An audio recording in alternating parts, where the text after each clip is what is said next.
કે થોડુંક ટ્રાફિક થાય, રસ્તો પહોળો કરી દો, થોડોક સમય લાગશે, એ પણ બાકી નહીં. તમારે જે ડબલ પટ્ટી વાળો રસ્તો કરવો છે ને, એ પણ આગામી દિવસોની અંદર આ ભારતીય જનતા પાર્ટીની સરકાર દ્વારા જ થવાનો છે.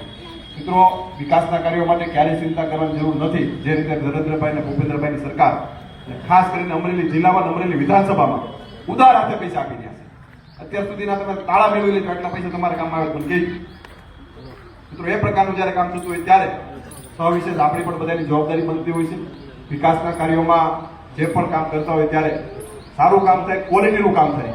કારણ કે ભૂપેન્દ્રભાઈ પટેલ સાહેબે ખૂબ ભારપૂર્વક એક પણ કોઈ પણ પ્રકારની બાંધછોડ કરવાની નથી થતી.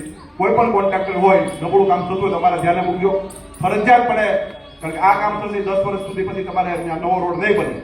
એની પણ આપણે બધાએ જાળવણી રાખવી જોઈએ. હું તો ગામને વિનંતી કરું, 5-5 જણા રોજની ટીમ બનાવો, એસ્ટિમેટ લઈને બેસે, કેટલા ટકાના કપચી, કેટલા ટકાના સિમેન્ટ, કેટલી રેતી, એનું એસ્ટિમેટ લઈને બેસે તો 100% ક્વોલિટીના કામો થશે.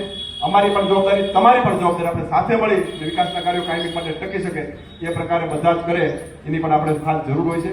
વિશેષ સમય લેતો નથી. મારે 9 વાગે અમદાવાદ પહોંચવાનું છે, છતાં અહીંયા વાગવા આવ્યા છે.